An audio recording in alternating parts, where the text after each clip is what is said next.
चलते हैं अपने नौजवान संत श्री आशाराम जी बापू के दरबार में। सत्य में विश्रांति पा चुके जीवन मुक्त महापुरुष जब अपनी वाणी द्वारा सत्संग वर्षा करते हैं तो कईयों की नैया पार लगा देते हैं। ये वो दुर्लभ सत्संग है जिसे सुनने बैठे तो जी चाहता है कि समय का पहिया थम जाए और बापूजी की ये सत्संग वर्षा चलती रहे। विचार जब तक जीवन में नहीं आएगा तब तक चाहे और कितनी चीजें आ जाए, धन, सत्ता, सौंदर्य, पदार्थ, चाहे कुछ भी आ जाए, लेकिन हृदय की दीनता नहीं मिटेगी जब तक विचार नहीं आया। विचार में और विवेक में क्या फर्क है? आम में छाल है, रस है, गुठली है, पक्की केरी में, ये तो हुआ विचार। छाल और गुठली काम की नहीं है, रस है, उसीलिए छाल गुठली की कीमत है, ये हो गया विवेक। जय जय। ऐसे ही जगत में नाम रूप के पीछे जो चैतन्य रस है उसके लिए नाम रूप वाले शरीर की है कीमत, ये हो गया विवेक। तुलसीदास जी ने कहा, जासु सत्यता ते कर जड़ माया। जिसकी सत्यता लेकर ये नाम रूप दिखने वाली माया अच्छी लग रही है, प्यारी लग रही है। गुठली की तब तक कीमत है, छाल की तब तक कीमत है जब तक आम में रस है। और रस के कारण गुठली और छाल तुले जाते हैं रस के भाव में नहीं। ऐसे ही अंदर चैतन्य का रस है तो ये गुठली और छाल भी चैतन्यवान हो जाते, पूजे जाते, तुले जाते, माने जाते हैं। कबीर जी कहते हैं, यह तन विसकी बेलरी, आ शरीर विष्णु वेलो छे। पवित्र भोजन करो, पवित्र गंगा जल पियो, पवित्र गाय का दूध पियो, पृथ्वी का अमृत कहा जाता है। लेकिन वमन करो या और ढंग से शरीर से पसार हो जाता है तब देखो उसकी क्या हालत होती है। सोने के बर्तनों में आप 56 भोग पिरोस कर जीम रहे हैं, एक चम्मच मुंह में डाला और दूसरा थाली में पड़ा। कोई साधु संत आ जाते हैं तो आप उनको कह नहीं सकते कि महाराज जी लो खाओ, क्यों? झूठा हो गया। चिल्टा और गोटले का तो ये हाल है, लेकिन रस अंदर ऐसा है कि अगर आपका रस प्रकट हो जाए तो आपका थोड़ा सा जूठा किया हुआ भी लोगों के लिए प्रसाद बन जाएगा। यह तन विसकी बेलरी, गुरु अमृत की खान, सिर दीजे सतगुरु मिले तो भी सस्ता जान। तो रस है, गुटली है, छिलटा है, ये है विचार। लेकिन गुटली और छिलटा का कोई विशेष महत्व नहीं है, रस का ही महत्व है, ये हो गया विवेक। तो विवेक होगा तो रस लेगा, विचार होगा तो तीनों का आदर करेगा, और विवेक नहीं है तो गया। वैराग्य 5 प्रकार का होता है। कोई दुख आ गया, पत्नी ने झगड़ा किया, पति ने झगड़ा किया, बेटा भाग गया, नौकरी न मिलती, कोई प्रॉब्लम आ गया, किसी की मृत्यु हुई और चले गए, क्या आखिर अपने को मरना पड़ेगा, जरा विचार आया, विवेक हुआ, हाँ महाराज घर से जरा चल दिए। इसको बोलते हैं शमशानी वैराग्य। मशान में गए, शमशान में गए और ये भी मर रहे हैं, हम भी एक दिन मर जाएंगे, रखा क्या है? तो थोड़ा सा वैराग्य हुआ। शमशान से घर आए तो चाय बनाओ, कॉफी ले आओ, टोस्ट नहीं है, केक ले आओ। अभी तो देखा कि केक खाने वाले, टोस्ट खाने वाले आखिर तो चले गए, तो हम भी जाएंगे। अरे संसार में कुछ नहीं सार यार, कोई नहीं रखा है वरी यार। बड़ा विवेक जगा था, वैराग आया था, लेकिन शमशानी वैराग था। थोड़ा सा दुख मिटा अथवा शमशान की एरिया छूटा, हता एवा ने एवा। तो इनका विवेक वैराग्य पक्का नहीं होता। प्रारंभिक शमशानीय वैराग्य, महाणीय वैराग्य के गुजराती। दूसरा होता है मध्यम वैराग्य, मध्य वैराग्य। वो जल्दी नहीं टूटता। शमशान में से घर आए और वैराग्य चला गया, या पत्नी अनुकूल हो गई वैराग्य चला गया, नहीं। जब कुछ संसारी कुछ सफलताएं होने लगी तो वैराग्य शांत हो जाएगा धीरे धीरे। तीसरा होता है तीव्र वैराग्य, वो होता है विवेक विचार से।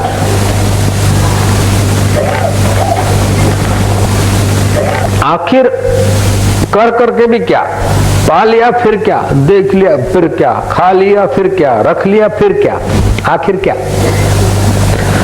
सत्संग, सतशास्त्र, सत्पुरुषों का सानिध्य और अपनी पुण्याई, ये सब जब मिलते हैं तब तीव्र वैराग्य होता है। और तीव्र वैराग्य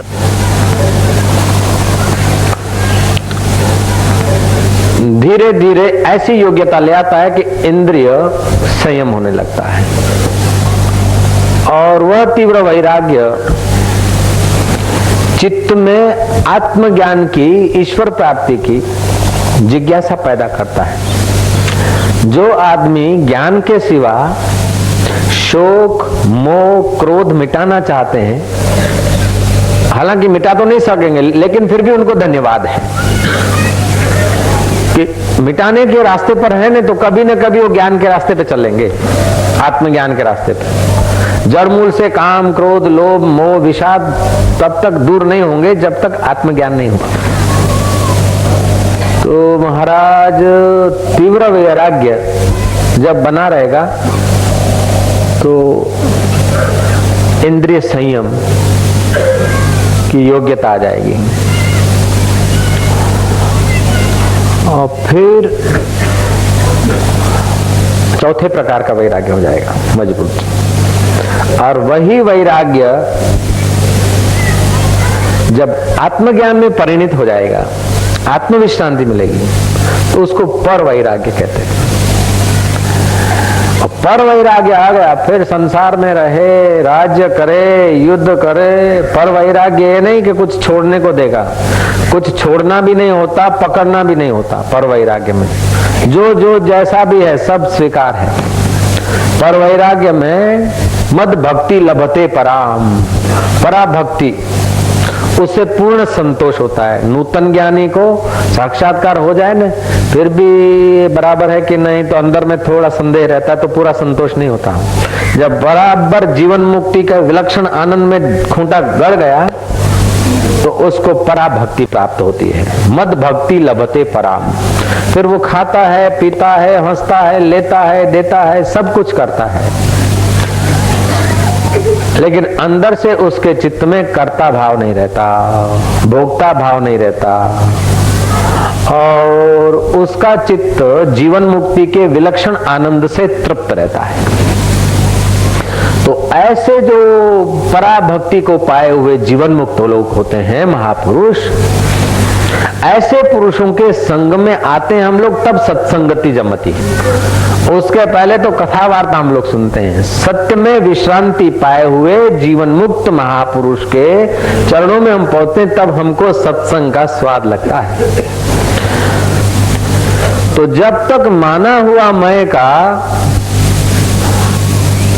वैराग्य से, विवेक विचार और वैराग्य से माना हुआ मैं का बाध नहीं होगा, तब तक जाना हुआ मैं अछूता रह जाएगा। ये आज तक आप जो माने हुए हो कि मैं ये हूं, मैं वो हूं, ये आपका माना हुआ मैं है, वास्तविक ये तुम हो ही नहीं। जिसके लिए तुम दिन रात परिश्रम करते हो, इज्जत, आबरू, नौकरी, धंधा, पुत्र, परिवार, ये सब का सब खाम खा की मजूरी के सिवाय और कुछ नहीं। तुम अपनी मैं के लिए करते हो, और अपनी मैं का तुमको पता ही नहीं। अज्ञान में जो ज्ञान होता है वह भी अज्ञानी होता है। हम अपने को जानते नहीं, हम क्या है उसको हम लोग जानते नहीं। हमको जैसा शरीर मिल गया, जैसा नाम कान में फूंक दिया, जैसी जाति फूंक दी गई संस्कारों में, जैसा नियम ये वो फूंक दिया, उसको पकड़ के मैं और मेरा करने लगे। तो ये राग देश तब तक नहीं जाएगा जब तक जाने हुए मैं का ठीक से बोध नहीं होगा। वास्तविक मैं का, ये माना हुआ मैं है। माना हुआ मैं बदलता रहेगा, पहले हम अपने को विद्यार्थी मानते थे, फिर हम अपने को व्यापारी मानते थे, सर्विस में गए तो हम अपने को सर्वेंट मानते थे, महाराज तप करने गए तो हम अपने को तपस्वी मानते हैं, जो किया तो अपने को जोगी माना, आश्रम किया तो अपने को संत माना। ये मान्यता है, ये हमारा स्वरूप नहीं है। श्री राम। ऐसे ही हम अपने को स्त्री माने, पुरुष माने, भाई माने, बहन माने, ये सब मन का खिलवाड़ है, ये माया है, ये गोटली और छिलटों का चमत्कार है, रस की बात नहीं है। तुलसीदास जी कहते हैं, लिखी लिखी लिखी लिखी जग लिखो, पूरे जगत के ग्रंथ लिख डालो, पूरे साइंस के आविष्कार कर डालो तुम। आइंस्टाइन ने क्या, उससे 10 गुने तुम कर डालो। गैलीलियो ने क्या, उससे तुम 10 गुने कर डालो। लिखी लिखी लिखी लिखी जग लिखो, पढ़ी पढ़ी पढ़ी क्या कीन। तुलसी हृदय रघुबीर न चीना, तो बिरथा जन्म दिन। हृदय में अगर रघुवीर तत्व में विश्रांति नहीं मिली तो जन्म व्यर्थ हो जाता है। तो हृदय में वो विश्रांति कैसे मिले? कि हृदय में विश्रांति मिलेगी, पूर्ण संतोष तब होगा जब हम सत्संगति करेंगे, दान करेंगे, विचार करेंगे, विवेक वैराग्य का सहारा लेंगे, तब पूर्ण संतोष मिलेगा। पूर्ण संतोष कोई शब्दों में नहीं, ये तो शब्द कह दिया पूर्ण संतोष, लेकिन वो अद्भुत खजाना है जिसका वर्णन नहीं हो सकता। वो चीज है, वो चीज मिलती है तब पूर्ण संतोष होता है। संसार की चीजों में पूर्ण संतोष नहीं होगा। नौकरी नहीं है, नौकरी मिली तो संतोष नहीं, प्रमोशन के लिए चाहे। एक दूसरे से स्टेप बड़े हुए हैं। मुझे मामलतदार की नौकरी मिल गई तो कलेक्टर से सुकड़ूंगा, पूर्ण संतोष कहाँ रहेगा? मैं कलेक्टर हो गया तो सचिव साहब से सुकड़ूंगा, सचिव हो गया तो मिनिस्टर से सुकड़ूंगा, मिनिस्टर हो गया तो चीफ मिनिस्टर से सुकड़ूंगा, पूर्ण संतोष नहीं रहेगा। कोई न कोई ऊपर दर्जा रहेगा। लेकिन आत्मज्ञान हो गया तो ब्रह्मा, विष्णु, महेश, इंद्र, यम, प्राइम मिनिस्टर, मामलतदार, कलेक्टर, पटावाला, जो भी है, सबका आत्मा वो मेरा आत्मा, सबका रूप वो मेरा रूप, और सबका असली मैं वो मेरा मैं, एक ही साथ मुझे सबके अंदर के चैतन्य का अनुभव होगा। इसलिए पूर्ण संतोष होगा। इसलिए शास्त्र कहते हैं संतुष्ट सततम योगी। तो ऐसा ज्ञान होता है सत्संगति से, दान से, विवेक विचार वैराग्य से। बुद्ध गए थे तपस्या करने के लिए, तो कुछ दिन तो उत्साह में वैराग्य, तीव्र वैराग्य लगा रहा। तो मंद वैराग्य, मध्यम वैराग्य, तीव्र वैराग्य, वशीकार वैराग्य और पर वैराग्य, 5 प्रकार का वैराग्य होता है। तो वशीकार वैराग्य में पहुंचे नहीं, और मन जरा मंद वैराग्य में जा रहा था। तो बुद्ध ने सोचा कि ना हक घर बार छोड़कर परेशान हो गए, इससे तो घर में रह के सुबह शाम भगवान का भजन करते, यशोधरा का मुखड़ा देखते, राहुल का तोतली तोतली भाषा सुनते और भगवान का भजन करते, जैसे और संसारी लोग बैलगाड़ी खींच रहे हैं ऐसे खींचते, फिर मर जाते, फिर जन्मते, और क्या होता। इससे तो घर जाकर भजन करते तो ठीक है, यहाँ तक खाने पीने का भी फांफा। घर लौटने का विचार किया, इतने में देखा कि पेड़ के ऊपर एक कीड़ा चढ़ रहा है। सीधा था कोई पेड़ का थड़, चढ़ा और कीड़ा फिर गिरा, फिर वो चढ़ा, फिर गिरा, फिर चढ़ा, फिर गिरा, ऐसे 10 बार कीड़ा गिरा। बुद्ध देख रहे। 11वीं बार कीड़ा पहुंच गया तो बुद्ध ने देखा कि ये कोई घटना नहीं, ये संकेत है। एक साधारण कीड़ा पुरुषार्थ करता है तो मंजिल तय कर लेता, मैं इंसान हूं और मंजिल तय न करूं। ये कौन सा उपदा जो हो नहीं सकता, तेरा जी न चाहे तो हो नहीं सकता। छोटा सा कीड़ा पत्थर में घर करे, इंसान क्या दिले दिलबर में घर न करे? Nothing is impossible, everything is possible for me. हमारे लिए सब संभव है। ऐसा जब दृढ़ निश्चय हुआ ना, तो चल पड़े तो ज्ञान हो गया और भगवान बुद्ध होके पूजे जा रहे।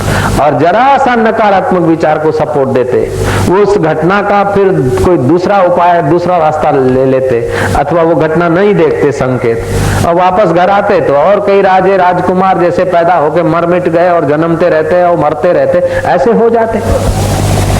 तो कभी निगेटिव विचार को पोषण नहीं देना चाहिए, नकारात्मक विचार को, पलायनवादी विचारों को पोषण नहीं देना चाहिए, फरियादात्मक विचार को पोषण नहीं देना चाहिए।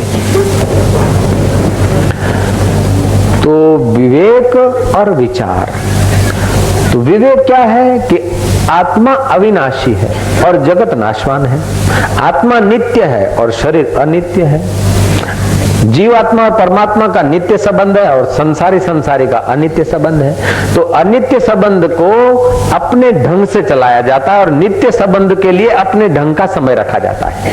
तो तीसरे नंबर का वैराग्य जब होता है ना, तीव्र वैराग्य, चौथे नंबर का वशीकार वैराग्य और तीव्र वैराग्य एक दूसरे को ले आते हैं। तो उस समय साधक को ब्रह्म अभ्यास करना होता है विवेक से। आत्मा की नित्यता, मुक्तता, चैतन्यता, संसार की अनित्यता, स्वप्न तुल्यता, ऐसा करके संसार के चिंतन से बचकर ब्रह्म चिंतन करता है। जब ब्रह्म चिंतन करता है तो उसके हृदय में आनंद आता है, उसको नित्याध्यासन अवस्था बोलते हैं। पहली अवस्था होता है श्रवण अवस्था, वेदांत का श्रवण करना। फिर श्रवण किया हुआ वेदांत बार बार सुनते सुनते उसका मनन होता है। मनन होता है तो जिसके जीवन में वेदांत का मनन हो गया, फिर उसको दूसरी किसी कहानी कथाओं में रस नहीं आएगा। जो कॉलेज में चला गया ना, उसको फिर स्कूल में और बाल मंदिर में मजा नहीं आएगा। तो वेदांत का श्रवण पहला स्टेज है, मनन दूसरा स्टेज है। और मनन करते करते फिर नित्याध्यासन होता है, वही आत्माकार वृत्ति पैदा होती है।